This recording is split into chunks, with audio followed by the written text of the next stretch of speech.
What's going on? This is J Focus, aka the nigga that be smoking weed like he was born in Amsterdam. You dig me? So I'm here to sort of give you a recap on season 2 and to give you a progression into season 3, episode 2 of, you guessed it, we back for Atlanta. So the first things first, I want to thank everybody for tapping in with me more times than Ern tried to tap into his phone at the start of this episode. His shit was dead as fuck. But hey, at least this audience and fan base is not. So if you are here with me and you rocking, like, comment, subscribe. We about to go ahead and get into the shits, starting with a recap of season 2. I'm higher than gas prices in California right now. Anyway, season 2 spends his time as an exercise in futility for Ern as he develops his muscle and skill as a manager in comparison to a lot of the people that he's been seeing around him. Now, Al is also somebody who has to deal with the harsh reality of the fact that Ern does not have as much experience as a lot of his counterparts and peers. Therefore, it's pretty much an entire test on Ern to see if he can really stand and be the manager that Al needs him to be, which at the end of the episode we see as he uses the gun as a way to actually get another manager out of the picture and get himself out of a jam. No Joel Santana, but he definitely got out of a fucking close one. I guess I can see how something like that could possibly happen. Maybe. I don't fucking know. Anyway, so I do have a nice little take on this episode. I think it's pretty good. If you stick around and wait until the end, you'll get exactly what I need, because I think there's something that you guys missed that you might not have paid attention to, and I have spotted it. Like, comment, subscribe. This is episode 2. Sinterklaas is coming to town. Before we do a deep dive into this episode, I do want to make mention of the fact that the episode 3 description is pretty interesting. So here's what it says. Episode 3 is titled The Old Man in the Tree, and the description is, this one was cool. Going to rich parties and meeting weirdos. Season 1 was better. Now, I guess I have a few things to say about that, and one of those things is, if it's a comparison battle, the origin story always beats the success portion of the story. Nobody really gives a fuck once you've made it, because then you tend to lose touch. You don't seem as connected to the people as you once did because you're just so big. And that is part of the problem with a lot of artists and their sophomore albums, if we talk in music. And I think it's sort of the same way when it comes down to TV shows, and sometimes going longer than what the series was intended. Like, maybe this show wasn't intended to go on this long, and now Donald Glover and Steven plan to like make fun of the show in the descriptions. Who knows? I think that's pretty much something that's really cool to explain and kind of go over a little bit prior to diving deep into this episode. But with no further ado, that's why we provide the timestamps. Jump ahead if you don't want to fucking hear it. If you do, hey, glad you tuned in. Like, comment, subscribe. Let's get to the shit. After Ern finally powers on his phone, it's go time. Yeah, he was all laid up with the little bunny next to him, but duty calls. Modern Warfare, no pun. Matter of fact, yes it was. He asked Shorty for his drawers like a bad bitch after the one night stand and proceeds to the door without either his belt nor his fucking drawers after realizing Shorty speaking on English. She is not fucking in tune with what he's saying, and we're going to talk about a little bit why in a second.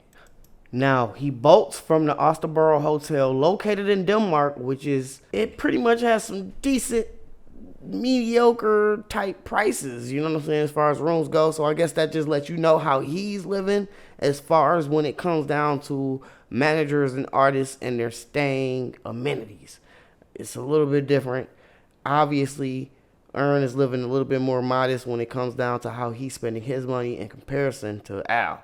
Like, I think this is one of the big things that really shows his responsibility and character growth.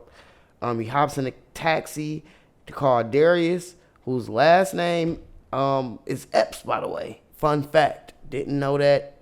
If you didn't, like the video. Darius drops the bomb that Al is locked up, and the look on Darius's face is almost like Doggy Bone. Should have pulled that TK, did the race. Nigga, let's go. Van was one of the texts that Earn had gotten earlier on in the episode, and if you look at the phone, and it pretty much shows you the next 5 minutes or so of content. Pretty good. I'm into shit like this. You know, it seems like an Easter egg, but it's not. But it is because it tells you what's going to happen. It's a nice little forecaster. Shout out to the weatherman. Which weatherman? Jim Jones. We're in our 5th or 6th winter. It's pretty chilly. It's supposed to be spring. Spring is out of here.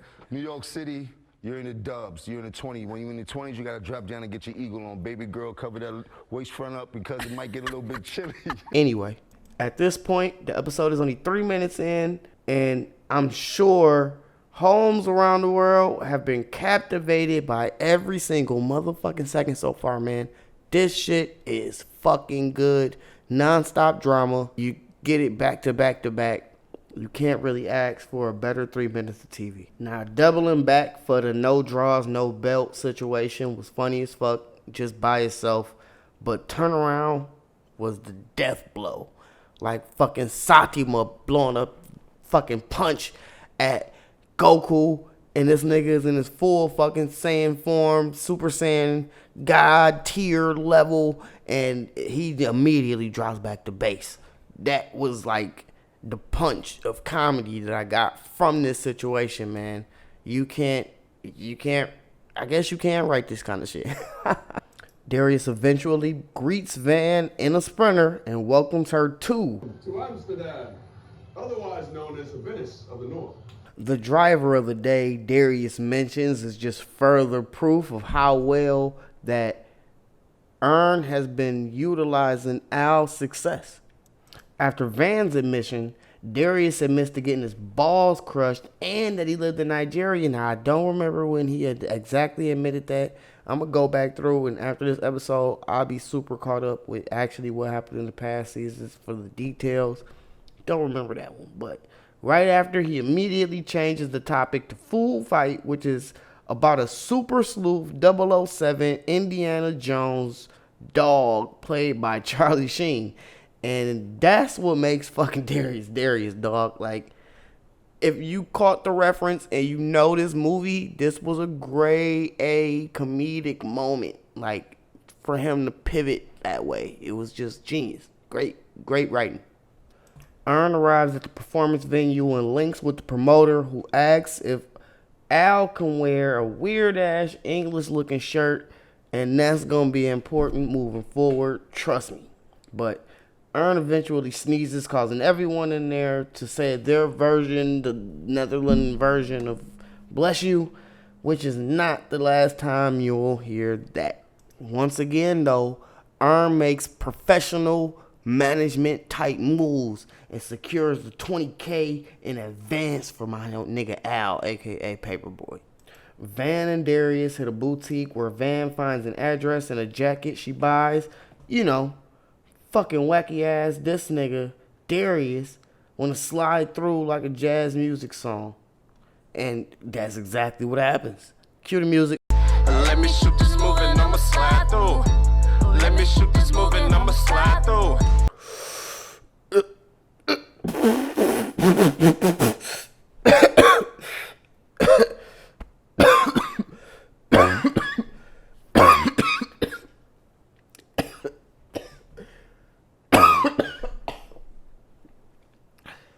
Anyway, we catch up with an incarcerated paperboy ordering from a smorgasbord board in prison, mind you.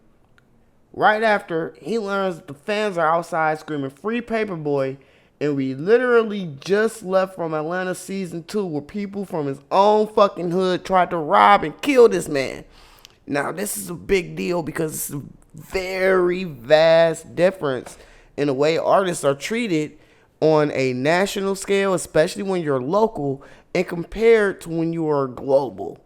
Now, this is like Something that artists really do deal with. Like it's artists like Freddie Gibbs. It's artists ASAP Rocky, who's just been getting trapped up in overseas nonsense that really, when they're actually in those situations, they getting treated like fucking kings because the crime rate in a lot of these European countries is low as fuck. Therefore, there's barely any prisons, but we're going to talk about that later.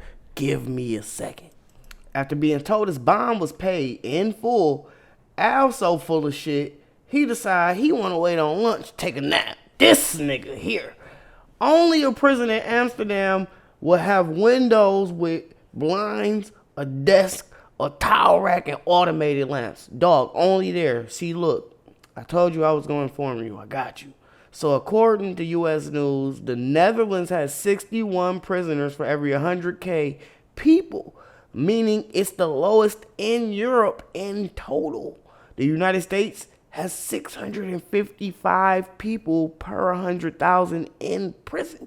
Yikes, fucking right? Yeah, thought that would shake you up.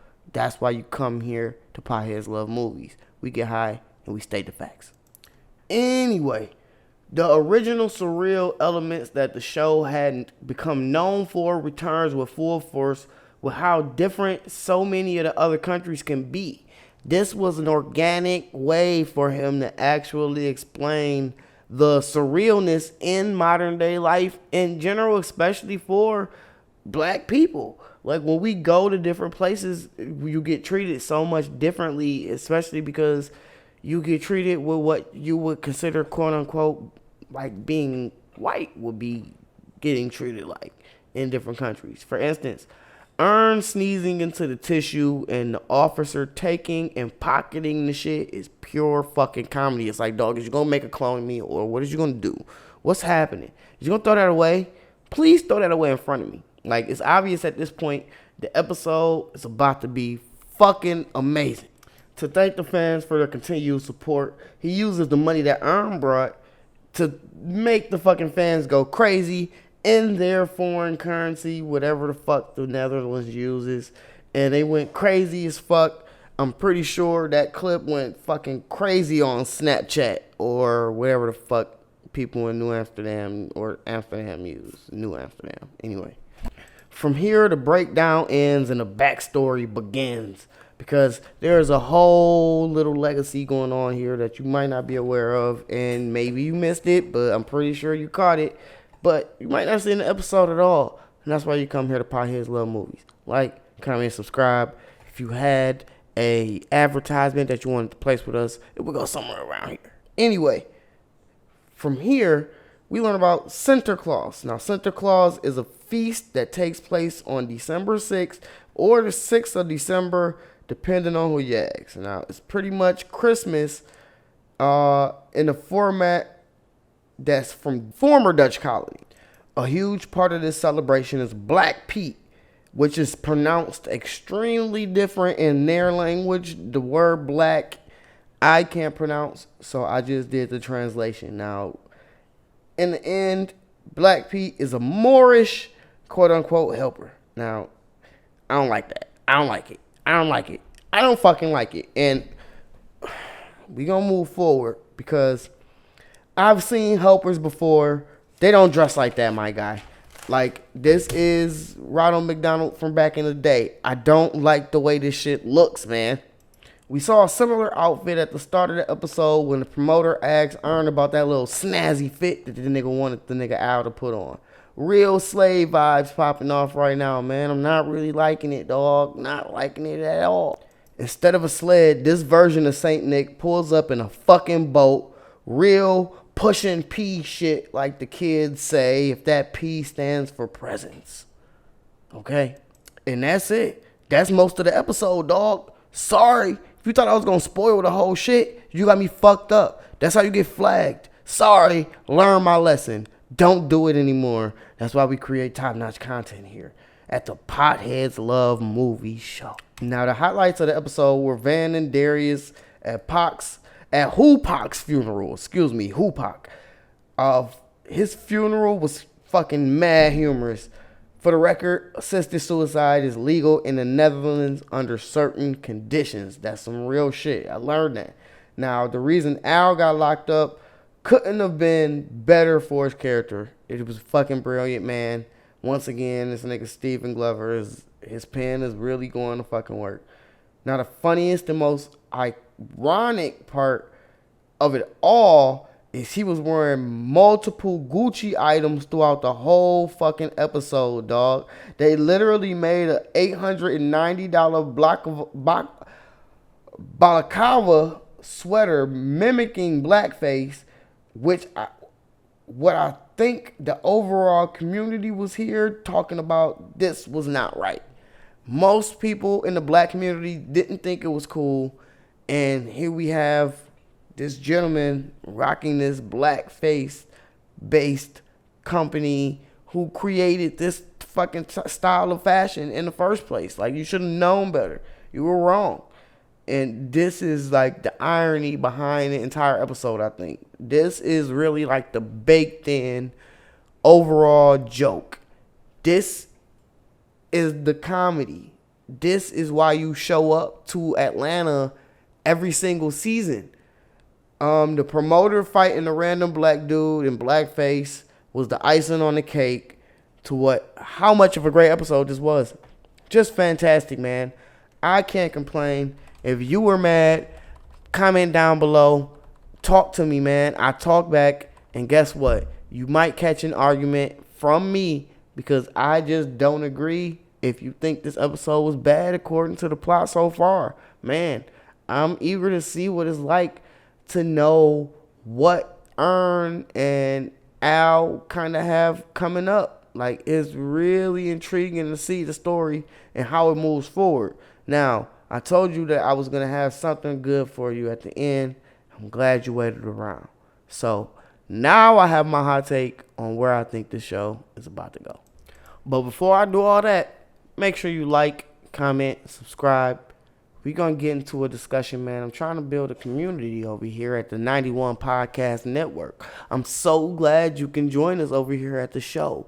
We are trying to entertain the 91 Podcast Network, and that's what we do. So if you got a show and you want to plug that motherfucker, call me. We'll talk about it.